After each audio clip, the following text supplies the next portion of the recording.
আজকে তোমাদের সাথে শেয়ার করব আমি কইটা কিভাবে ভাজি করি সেটাই।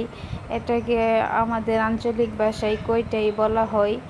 তোমাদের এলাকায় কি নামে ডাকা হয় সেটা অবশ্যই কমেন্ট করে জানাবে। তো কইটাটা ভাজার জন্য প্রথমেই আমি প্যানটা গরম করে তার মধ্যে তেল দিয়ে দিলাম। তারপর পেঁয়াজ আর কাঁচামরিচ ভেজে নিলাম। পেঁয়াজটা ব্রাউন কালার হয়ে আসলে তার মধ্যে আমি আগে থেকে কেটে রাখা এবং ধুয়ে রাখা চিচিঙ্গাগুলো দিয়ে দিলাম।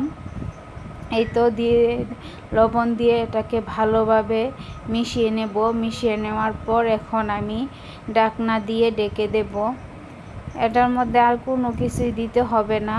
এভাবে রান্না করলেই ভালো লাগে খেতে। যারা ব্যাচেলার আছো বা নতুন রান্না করো, শর্টকাট যারা রান্না করতে চাও তারা এভাবে ট্রাই করে দেখতে পারো। এটা খুবই মজা হয়। এই তো আমার রান্নাটা শেষ। এখন আমি নামিয়ে নেব। যাদের কাছে আমার রান্নাটা ভালো লেগেছে তারা অবশ্যই জান্নাত ব্লগস চ্যানেলকে সাবস্ক্রাইব করবে এবং লাইক কমেন্ট শেয়ার করবে। কে কোথা থেকে দেখছো এবং কে রান্না করে খেয়ে বলবে কীরকম হয়েছে রান্নাটা। ধন্যবাদ।